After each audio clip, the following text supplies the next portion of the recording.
People need people. I need my community. I need my people. I need someone to lay hands on me. I need to hug someone. I need to hold hands in a prayer circle. I understand that there's something going on over here that can really put me in a dire situation. But you know what? My faith being depleted, I'm sorry.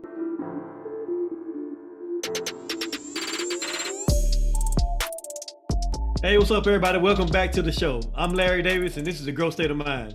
And today I'm going to have a conversation with Ahmard Vital. And let me introduce you to Ahmard. Ahmard is a motivational consultant. He's an international speaker, ministry leader, coach, and an author. And man, just a little bit more about him. He has empowered people globally with his inspirational guidance and his tips for self-development.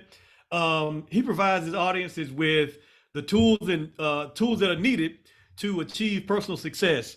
And so we're going to have a conversation with him today, and I know that it's going to be great for you all. So without further ado, welcome to the show, Ahmard Vital. What's going on, Ahmard? Hey man, thank you for having me on, Larry. Yep, no doubt, no doubt. So man, I listed all those things, man. You're a speaker, you're a consultant. You kind of do all those things, and I know you work with athletes and stuff like that. Athletes, companies, schools, I think, and stuff like that. Just kind of just give us like a summary of kind of like what led you to do that, like how did you get there? Like what led you to do that, to do what you're doing today? Well, Larry, how much time do we have? I mean, I got a few days on my hands, so we can get that rolling. But no, thank you for the lead in. I always say, man, my story is pretty simple, and it went in a many different ways. I mean, I'm just a small guy. I'm just a guy from a small town in Texas who had a dream and a pen in his hand, man. Everything you just listed comes down to this right here. A pen in my hand and a pad in front of me to where I can write.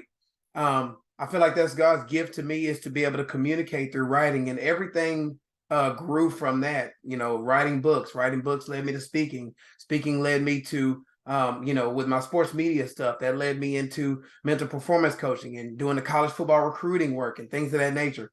But everything in the foundation, whether I'm taking the stage, whether I'm creating a curriculum, whether I'm coaching, whether I'm consulting, whatever I'm doing, it all starts with my pen in hand. And I feel like it's outside of the word is my greatest weapon. Okay.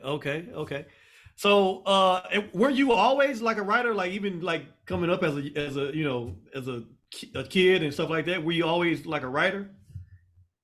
Yes, I actually wrote my first book around the age of 10. So yes, I basically jokingly say I learned how to walk and then I started writing. So I have been pretty much writing my entire life, and it's the one thing that has been the most consistent, at least from my own actions. Okay, cool. And that's good, man. I think one of I heard what's his name? One of my mentors, a mentor from afar, John Maxwell. He says that he what made him started writing books was when he realized that he wanted to get his message beyond himself, like to his message out to people who will probably never meet him and stuff like that. Mm-hmm. I don't know. Do you kind of think along the same lines? Like you want to get that message to people you probably would never meet? Yeah, I would say that, and obviously I went the opposite of Maxwell, because we know Maxwell started off in the church, and then he's big in leadership and things of that nature. I started off with the pen, and then when I came up with my first book, I asked one of my mentors. I was like, hey, I got this book. I need to sell it, and he was like, typically the best way to sell a book is to speak, and I'm like, oh, okay, I guess that's what you do. Okay, cool. So I came up. I remember my first sale of my books. It was 80 copies to a program out here in Houston. Coach bought 80 copies for his team. And I said, hey, coach, you buy these 80 copies and I'll come speak to your team.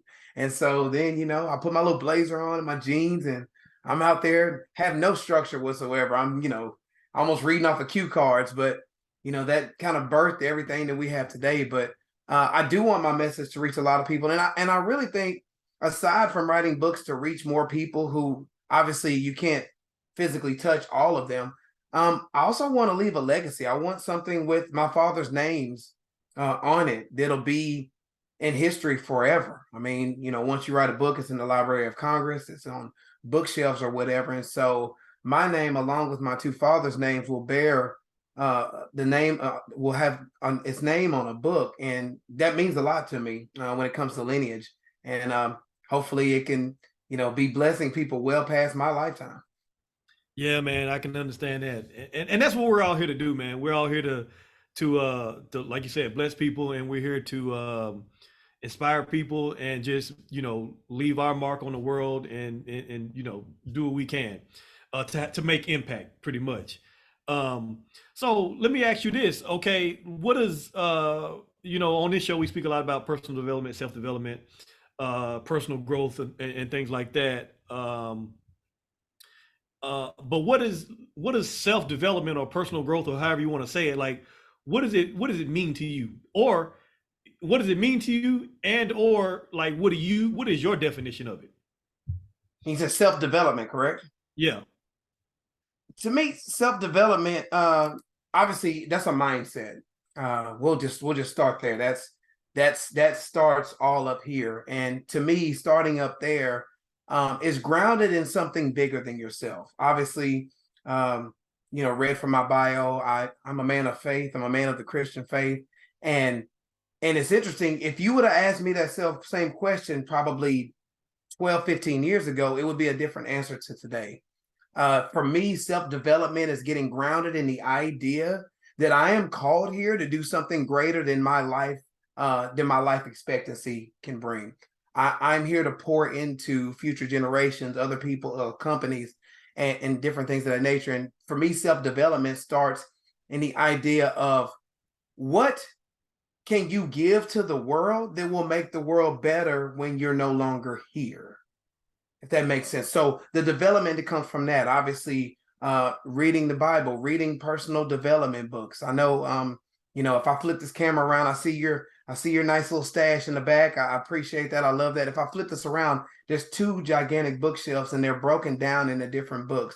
You have, motivation, you have spirituality, you have money, you have strategy. Over there is, personal development. You have Think and Grow Rich, Rich and Man in Babylon, Inspire Destiny, Who Moves My Cheese. These books, and there's many more to list off, but those are some of the key ones. The Dream Giver. Those books pour into me and give me what I need to be able to go to fight the battles in the world, and be able to empower people through my words, through my speaking, and through my coaching. But in addition to that, obviously for me, self-development is having a community. And obviously for me, that starts in my church. You have family at home, and then you have your church. And that is a place where you get to not only be poured into, recharge, and get what is needed to be able to fight battles, spiritual and of the earth, but also it puts you in a situation where you realize you don't have to fight your battles alone. Right. We go out every day, and whether someone wants to admit it or not, you go out every day and you're in a bit of a battle. And most of the battle is with yourself. Your battle is against doubt, fear, lack, unforgiveness of yourself and of others. And so when I get to the point where it's like I'm starting off every day resetting, my faith in something bigger than myself, I can go out and fight those battles, but still the battle still has to be fought, and you have to do that daily. The word says pray without ceasing. Like it doesn't stop. And so I feel like obviously taking care of home with your prayer and your faith life, but also allowing the community, your family and your church and your community, to pour into you, so that so that not only you can be a blessing for them, but they can pour into you to where you can go be a blessing to others. So for me, self-development starts at home and then extends out to allowing others to come in and help you fight the battles that you can't do by yourself. Man, that's good. That's good. That's good. That's a way more than I thought. I mean, I expected you to give me a good answer, man, but you took that over the top. And I appreciate that, man, because I'm like you, and I believe that God has given all of us gifts and abilities, and God has put way more inside of us than we could ever achieve in a day or two, or just in this moment in time. And God has put so much in us that we got to walk it out each day as we live on this earth, and all the way until he takes us home. There's something inside of us, and the self development is to continually to work on that and pull that out. Because I always like to say it like this: that if you don't grow, if you don't develop yourself, if you don't tap into all these things that God has put on you, put inside of you, by reading His Word and studying, and like you said, all the books and things like that. If you don't do that, you're not reaching your full potential. And when you don't reach your full potential, I always tell people, when you don't reach your full potential, it's not only affecting you. Yeah, it's affecting you. You're the first person it's affecting. But when you don't reach your full potential, it's affecting everybody, because somebody is counting on you to be you. Somebody that, like it says in the Bible, we're all the body of Christ. One person is the arm, the other person is the leg, somebody is the head, and that means that within the body, all of us have our part to play. And so I'm counting on you, and you're counting on me to show up as my best self, because you need whatever I have, and I need whatever you have. You know what I mean? And so when you don't develop yourself, when you don't grow and things like that, you are not only letting yourself down, you're letting other people down as well. And I know people don't understand, they don't see it like that, but in the grand scheme of things, that is what's happening, right? When you don't grow and develop yourself. And so, man, I appreciate that, what you said, man. That's good. That's good. So like I said, you have a lot of things going on. You do a lot of things. And we talk about your faith and stuff like that. And so you lead a ministry. Tell us a little bit more about the ministry that you're in, and what you kind of do with that, with the youth and stuff like that. So I'm one of the team ministry leaders at a church out here in the Woodlands, Texas. It's basically North Houston area. And I've been with them, actually, this will be 3 years and 2 months I've been with the ministry. We've grown so much over there. And basically, I came in coming off of another church I was at after I came to this church right in the middle of COVID. The church I was with had put me in a position where my values were being tested, and we can say that COVID put us in a situation where we all had to make changes, and we can no longer just be on the sideline. We had to, what not so much what side are you on, but what do you represent and what do you believe in? And this church took me with open arms, old school, biblical values, Bible-based church. And when I came into the ministry, I basically was like, hey, I don't know what you all need, but just use me. And it's interesting, for those who understand and they've had that transformational moment, had that Saul to Paul moment, the prodigal son moment, they'll understand that, like, when you tell God to use you, you better pack a lunch, because that will be tested very quickly. And obviously, our Father tells us, I'll never leave nor forsake you, and everything you need, I've already given you. My grace is sufficient for all of your needs. But our earthly self kicks in. And sometimes you're just like, man, am I really built for this? And I think what I loved about the church I'm at is we are extremely heavy on prayer. Like, we have a day where we come to church, and that's all it is. It's prayer. It's 45-minute, hour and 15-minute long of just praying for every aspect of life. And that meant a lot to me, because I had never been part of a church like that. And, I'm going to this church already in my 40s, and it's just like, it's a whirlwind of biblical values and things of that nature. And so I'm grateful for that. So when I came to ministry, I was just like, use me. And interestingly enough, I've always been one who is willing to do whatever the church is needed in that place. And then I remember I'd been there maybe 2 months, and the youth ministry leader at the time was like, I really need some curriculum. I'm trying to do some things with the youth. And I was like, hey, I've created some curriculum. I'll give you some. And so I handed it over to him. We looked around at it a little bit, and he's like, man, this is great. Do you want to teach it? Of course, I've taught before, but Like I literally just got here. No one knows me really. I'm kind of the new guy and like, who's he or whatever. And it's interesting. We had one of those first early lessons and we were in a classroom in a hallway and we opened up with a message on opening up to the idea of looking at the most traumatizing, degrading, painful experience you've ever had in your life. And the question was posed was why was what you think was the worst the greatest thing that could have ever happened in your life? And we had everything on the table. You know, obviously I won't share everything that was on the table because that was a really confidential type of thing between the adult leaders, myself, and the teens in the room. But man, we laid it all out there and it was transparent. And I think that was sort of my God showing me like, I need you to lean in on this and I need you to make what you think you've been doing. I want you to make it a ministry and I want you to put me first because I'm going to use you to get through and unpack some of the areas of life people have not decided to discuss and put out there. And man, like I said, we're 3 years strong now.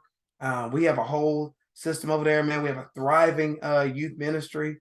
And, you know, I go into it every 2 to 3 times a week and say, God, just use me. And fortunately enough, he has, and he's broken me there.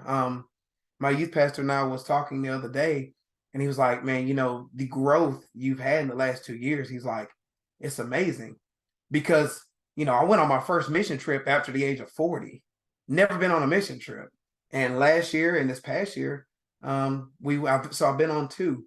And I remember coming back from that and I was like, God, I have no clue what I'm doing here. I am so unqualified.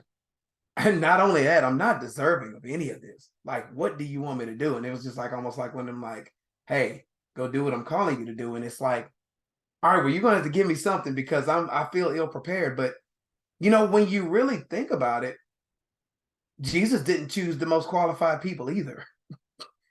Uh, I mean, we know the demographic of the guys. I mean, most of them were fishermen, for goodness sakes. So I think that's a bit of encouragement and, you know, and just working with them and seeing how they've grown because this generation does get a bad rap because of, you know, all of the indoctrination going on, all of the, you know, confusing them on, you know, who and what they are and whom they belong to. I'm encouraged. I've gotten to the point now where I no longer look at these future generations and say, you know, they're just out of touch. There's nothing we can do with them or whatever. I actually see the opposite. I have some hardcore prayer warriors, young men and young women in that room who are, let's just say, they're light years ahead of where I was at 17. Because I know what I was doing with 17, and it wasn't being in no youth group. It was playing sports and doing all kinds of erroneous things in life. Yeah. But I'm grateful that God put me in this place so I can share with them where I've been, where I've fallen, where I've gotten back up, fallen again, and how they can put themselves in a much better situation and position. And up to this point, I feel like we as a unity, a ministry group, we have done that for those teens, and I'm grateful to be a part of it. Yeah, man, that's so good. That's so good. Yeah. So do you you know, I was a youth pastor for a short amount of time, not long, short amount of time. But I guess I didn't necessarily feel called to the youth, even though, you know, someone has to speak to them, and I will myself, but I didn't feel like that was my specialty or whatever, or my you know, specific calling.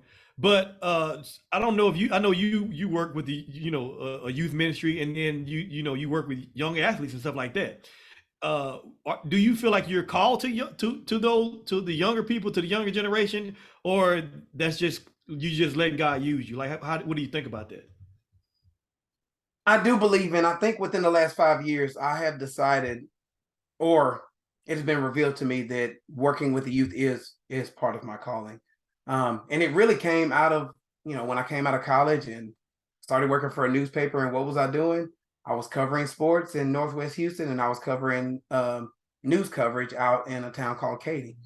And then I went from there, I went to college football recruiting. And I went from there and I went to, speaking in schools. I went from there and I was, in media covering state football games. I went over here and I'm doing mental performance coaching. And I realized, and then, I'm doing the Boys and Girls Club, Salvation Army. I'm doing all these different things. And I was like, the common denominator is the demographic age group between 17 and 28. And no matter what, and every turn of my life ended up there. And so I think once I got into the ministry, which I can say this, I was not called, or so I thought, to ministry. I actually was hired by a church to do a 3-part series on some personal development and, working in the scriptures. Because at that time I was like, yeah, I'm going to teach, motivation or whatever, and I'll slide a scripture in there or two, and kind of bring it home since I'm in a church. And when I got done with that 3-part series, as I was doing it, the class grew by like 30-40% in the 3 weeks while I'm teaching it. And so that youth and family director asked me, was like, hey, you think you want to hang around and maybe volunteer with the youth? And I'm like, okay, I'll try that out. And then I ended up coming into it. And about 3 weeks to a month later, there was an older gentleman who had been doing youth ministry. I think he had been doing it for 40 plus years. And he saw something in me. And he said, and I was like, look, man, I'm just here volunteering. I said, I have no clue what I'm doing. He said, I'm going to teach you the ministry side of things, but what you have is a willing heart and a servant heart. And he said, I can teach you logistics, but what you have, cannot be taught. And I was like, and I didn't know.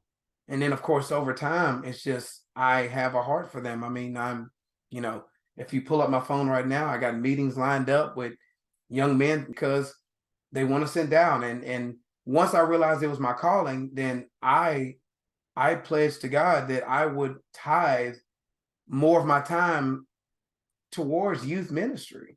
And now it's going into like discipleship and mentoring and coaching, to where, I got appointments with young men who I meet with before we go into service, or when we afterward service. And then, I get with these guys and we sit down and we talk life, we talk sports, we talk money, we talk biblical values, we talk whatever they're needing in that time. And I pray for them, and I love them, and I pour into them. And I realized, especially during COVID, like this really is who I am and what I'm becoming.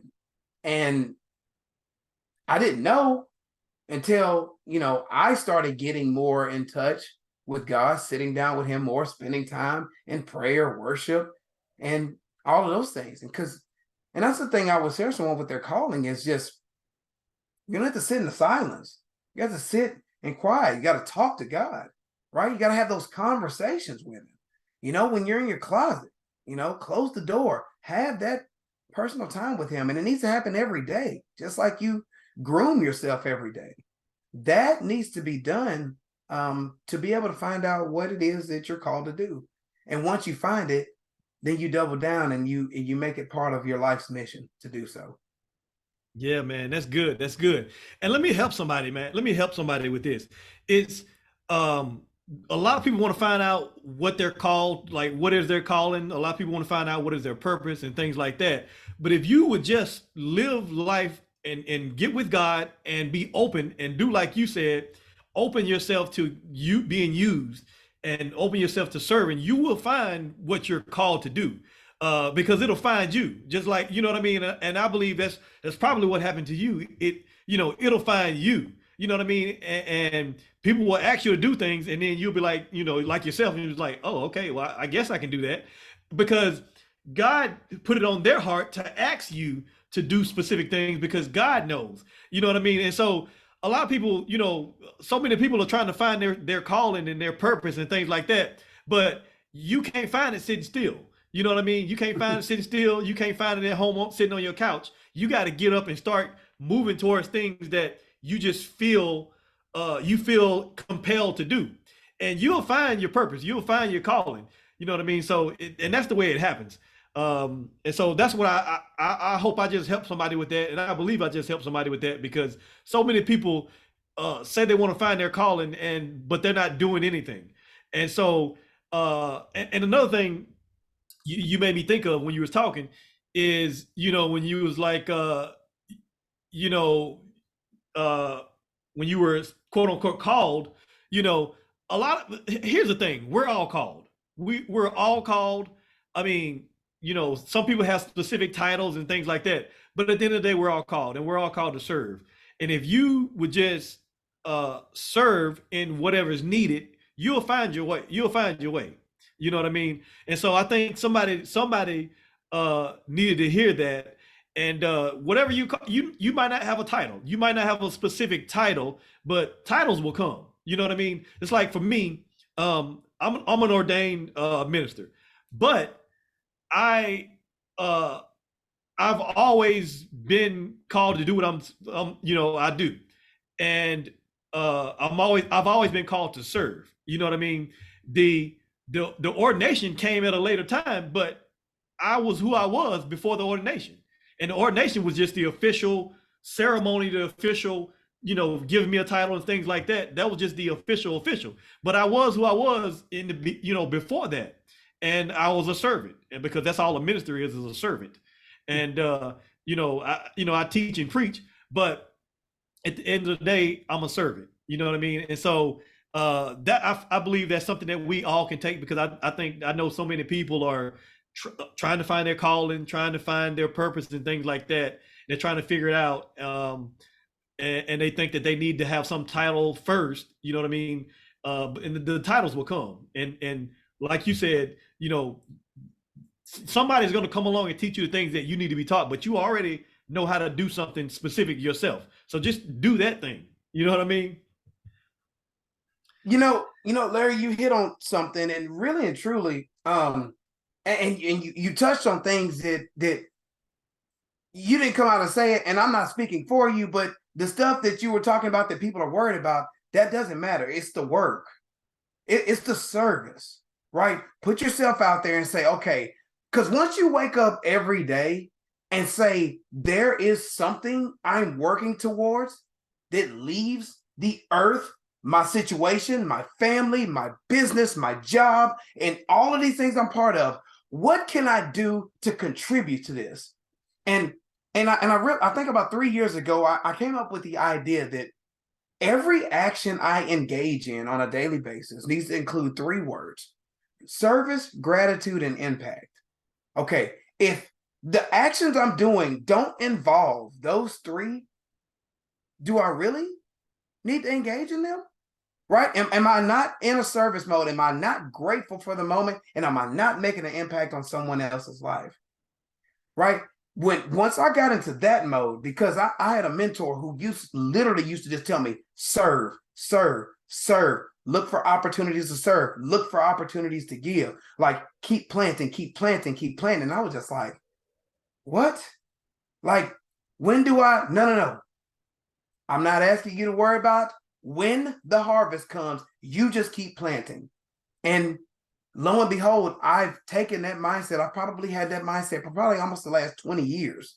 And my goodness, like, I wouldn't say 20, probably 12 to 15 years that I've been living with that mindset, with the heart to say, I want to come in and do the work. You always hear people say, do the work. But like you said, most of them are sitting around saying, well, what you want me to do? Serve. I had a minister friend a couple of years ago, Larry, and he told me some advice he gives people who lose their jobs, like out of work. And you know what he said? The first thing they need to go do? Go volunteer somewhere. Not get on LinkedIn, not get on Indeed. I don't think Moss is around anymore. But not go update your resume. He said the first thing I tell them to go do is to volunteer. Go do some community service. And when he first said that, I'm just like, man, hold on. So you're broke, but you're going to go do work for free. And then I remember sitting in one of his classrooms, and I was like, the good Lord spoke to me and was just like, yeah, I call for you to give first. I'll take care of the rest of this, but I have people out there. I have prodigals out there. I have people whom you don't know yet, but are tasked to reach and touch and pour into.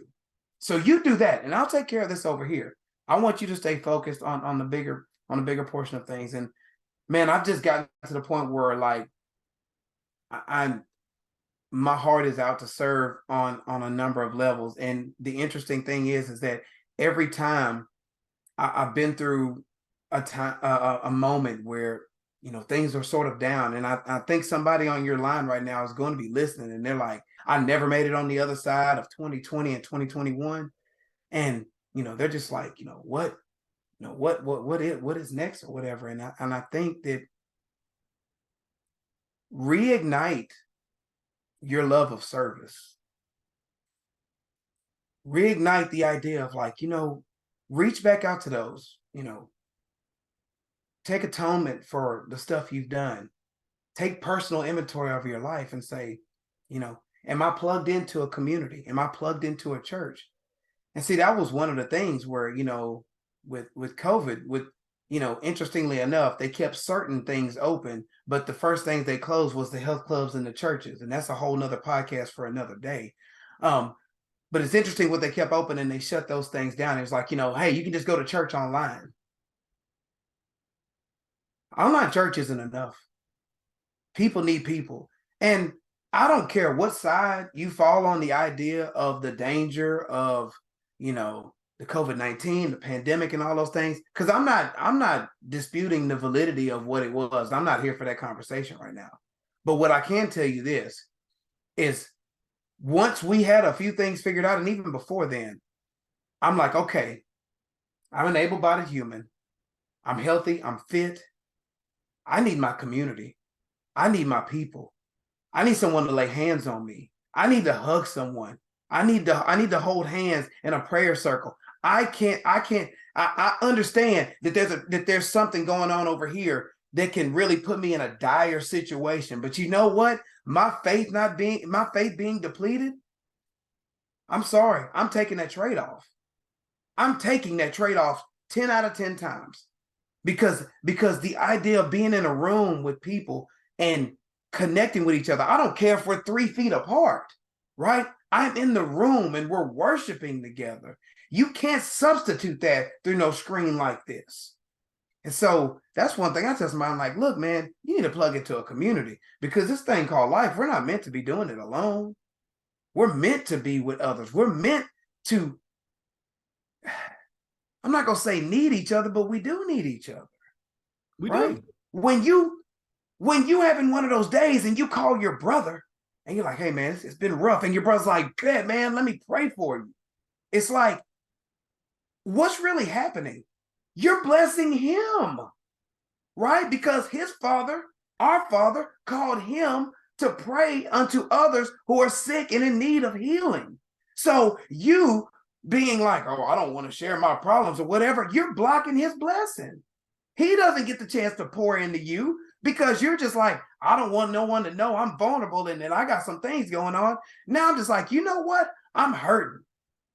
And that's the thing that a church community can bring to you. Because I share with people, I say, when I walk into my sanctuary, I can come in as broken as I need to be, or as I am in that moment. And I can just be like, you all, I don't even know what's going on. All I know is I need something. And I can have 20 hands laid on me in that moment, praying for my healing, praying for my strength, praying for my focus, right?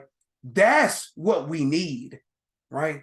That's how we turn the tide of what's been going on right now. We lost track of what's most important, and what's most important is serving the Most High God. And that's where we have lost so many of the things. Yeah, man. I'm with you. I agree with you, because the Bible says that we forsake not the assembling of ourselves. Because we are there to encourage each other. And even if a person is not going through anything specific, even if I'm not going through anything specific, I encourage others by seeing me at the church or you know what I mean? And so, you get encouragement and strength from the people there. And somebody, you might be the encouragement somebody else needs. So it might not be you have a, you might not have a problem, but somebody else has a problem and they need you to encourage them and to speak life into them and lay hands on them and pray for them and stuff like that. So man, I'm right there with you with the whole thing, and I couldn't understand those people in the pandemic that would say, "Oh no, I can't go to church," but then you would go to other places. When you would go to other places, you ain't say nothing about it, But when it comes time to go to church, you talking about, "Oh man, I got to get my mask."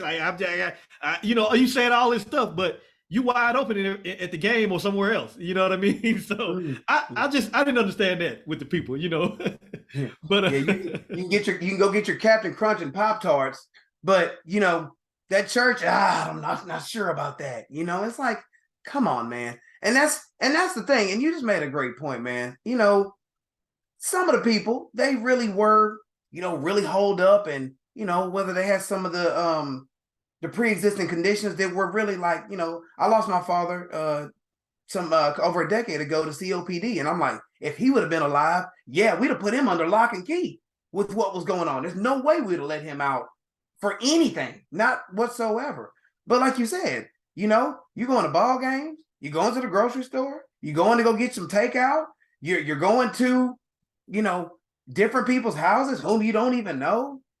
You can't go to church. You can hit Specs, right? You can hit the store with the spirits, and I'm not talking about the holy one, right? You can hit that spot because those for sure stayed open. We know that. You can hit all those spots, but it's like, oh, church, that's where I draw the line. And Larry, that's the problem. If you look at all the issues that are going on in society right now, crime rate, teen pregnancy, suicidation, mental health, murder, crimes, dropouts, all these different things. It started by destroying the home, and after destroying the home, it destroyed the church, right? The programs came in. You no longer use the church as the place to be able to pour into your brother and sister and give them the needs they had. Because I was sharing with somebody the other day. I said, when the home is strong and the church is backing it, you don't need social programs. Yeah. Our great grandparents didn't have social programs. They had each other. They had the community. They had their church. They had local businesses. There was no relying on any on 1600 Pennsylvania Avenue on Daddy Uncle Sam. There was none of that. Yeah. And now it's going to take some draconian times, which we're kind of already in some of them now, to bring it back to that. But in small pockets, it's happening, and we should be encouraged at what's been going on. And I know I'm an advocate for more community and less large scale, massive taking care of one another. Yeah. In human history, we've never needed overarching governments, municipalities, and stuff to take care of each other. We've always been neighborhood, community to take care of one another. That's always been the case all through human history. The stuff we're dealing with now is sort of new, and we need to go back old school. Yeah, man, I agree with you, man. Because the church it used to be that place where we can go get everything, especially in our community. I'm in my 40s, but I kind of remember over time and even before me, when especially in the Black community, the church had everything you need. People looked up to the pastor, and you can go to the church for a lot of things that you need. But that's the way it's supposed to be, because if you look at the church, the first church or the early church in Acts chapter 2, I believe, at the end, where it talked about the church was all sustaining and self-sustaining, and people, it was the fellowship of the believers, the community. They gave to each other. They gave to the church. They gave to each other when they was in need. You know what I mean? And so they brought all their resources and all their and the things into the church to help each other. So it was kind of self-sustaining. And we need more of that, because I believe that a lot of these government programs and things like that people need, welfare and all these types of things. Uh, the church should be able to take care of all of that stuff. Now, the church right now, the church may not have the money because, first of all, everybody ain't even they're paying their tithe. So that's one thing. But if everybody paid their tithe like they're supposed to, all of that, and we actually grow, as a body, a lot of these things can be taken care of in the church. We can provide a lot more resources. You don't have to go to all these other places to get something that you can get within the community. You know what I mean?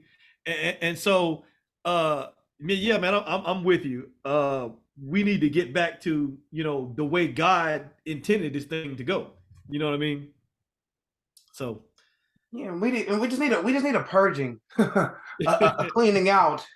I'm not saying it's got to be a Sodom and Gomorrah type situation, but not far from it. Because we know that a lot of the churches have been compromised. They have stopped teaching Old Testament teachings of the judgment. Hate the sin, love the sinner. Right? It's turned into, it's too commercial. It's too, you don't want no one to feel bad. It's like, wait a minute, what exactly are we doing here? Because I feel like Jesus is teaching the gospel. They're very direct and they're very strict, right? It's not a soft, come over here, let me give you a hug. Like, no, Jesus came in on some like, no, I didn't come here, to lay your head on a pillow. I came here with a sword. I came here with this word. I'm not coming here to make you feel good. I'm coming here so you can have a fulfilling life. And you're absolutely correct. And what it comes down to, Larry, it's an accountability deal, right? When you have, I always use the example, like, let's say a young man, he's kind of going through some things. He's a little short on some money. Let's just say he needs a couple $100 for football, right? To get his equipment. He comes to me and says, Mr. Vital, I need to get in on some of this. I'm like, all right, cool. Hey, little Timmy, come on by to the Wednesday night service. We have our youth service there. Come through. Let's worship together. Let's pray together and all those things. And let's get you around some community so some other people can pour into you. So I'm going to take care of paying for this $200 for your football.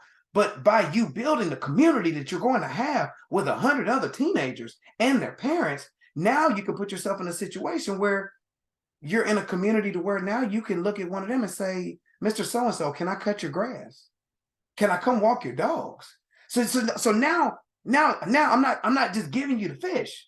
I'm teaching you how to fish, and in a community. It's an accountability factor. See, when a nameless check comes in the mail, you don't change your behavior, right? You don't change your behavior because there's no accountability. If you don't do what you're supposed to do, who's showing up, right? But when Larry says, I'm going to take care of, your college visit, I'm going to fund that. Maybe I'll even drive you there. There's an accountability factor. Why? Because Timmy doesn't want to let Larry down.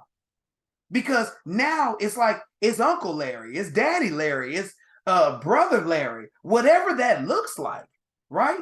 And so now there's an accountability factor where I don't want to use this because it's more feelings, but there's an emotion, there's a tie between you and this young man. And you are pouring into him. He's delivering the results based on what you have given unto him. And that's when everything comes full circle and it's beautiful. But when we detach, we get what we have right now, which is total chaos. And everyone's out for themselves, not going to church. And as you said, not paying their tithes because they don't see the downside of not doing the things that you just talked about, which is we're called to do according to the word. Man. Oh man, it's so much, man. We running out of time. Man, we might have to do a part 2 or something.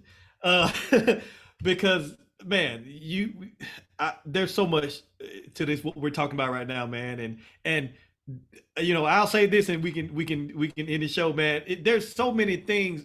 One reason why a lot of people are broke, one reason why we're struggling is because what we're not, some of the things that we're not doing, we're not learning. First of all, we're not learning God's word, and we're not serving others. And man, it's just so much, man. And I believe that the reason why we don't have a good understanding of money and all these things. And so, man, a lot of ways that we can go with that, and a lot more things that we can talk about, man. But hey, I'm gonna go ahead and get you out of here. Respect your time, but man, this has been such a good conversation. We're gonna have to do it again sometime soon, man. But let's so before I let you go, just tell us, man, what you got going on right now, or how can we connect with you, or whatever you want the people to know, man. Oh, thank you, man. I think, and I appreciate your words. I received those. AhmardVital.com is the central hub to be able to find everything we're doing right now. We got a pretty good 2024 coming up. We're doing some coaching. I'm speaking out here in the Houston area to a group at a wellness seminar, doing some of that work. I'll probably be going back out to Central Texas, Austin, San Antonio, doing some speaking out there. I have some clients out in West Texas. We got a thriving one of my clients has a thriving women's group out there. So we've been pouring into and into that ministry as well, man. The ministry is going well as well. We got another mission trip coming up in July. I'm looking forward to that. Youth conference, kids conference, all these different things, and just continuing to lean in each day on God's word and just say, use me. And I'll be honest with you, audience. Some days you bite off a little bit more than you can chew, but I know that Father will take care of me. But we're going to stay in this fight. We're going to stay standing up for righteousness. And they can find me at ahmardvital.com on all the social media platforms. I'd love to hear from them. I'd love to hear from the Growth State of Mind group. Send me a DM. Send me an email. You got a teen in your life having a season, give me a buzz. I'll tithe a session to any of your audience. They send me an email over, and we'll make it work. Especially my fellas, to my young dudes out there. Society is telling you to take a step back and not stand up on your leadership, and society's lying to you. You are a young man who is going to be and already is a leader. Take your rightful place in that. If no one's told you they love you, I love you. And I want you to stand strong. And I want you to speak with convictions. Roll your shoulders back. Keep your head up high. No slouching of the shoulders. Stand up and say who you are and what you represent. And what you represent is a God who loves you and is calling for you to take your rightful place in society. And for those of you who may not know that, give me a call and we can talk about it. But I'm here to be able to empower those young men to be more than they realize they can be at this time. And I think I'll close it with that. Man, that's so good, man. I appreciate you coming on the show, man. That is so good. Hey, everybody, I hope you enjoyed my conversation with Ahmard Vital. That's all I got for this episode. Thank you for tuning in. Listen, if you like this show, please rate it, leave a review in iTunes, Spotify, or wherever you're listening. If you're watching this on YouTube, like it and share it with somebody who you know will benefit from it. And don't forget to subscribe so you can get the updated episodes when they get released. That's all I got, and I'll see you again on the next episode.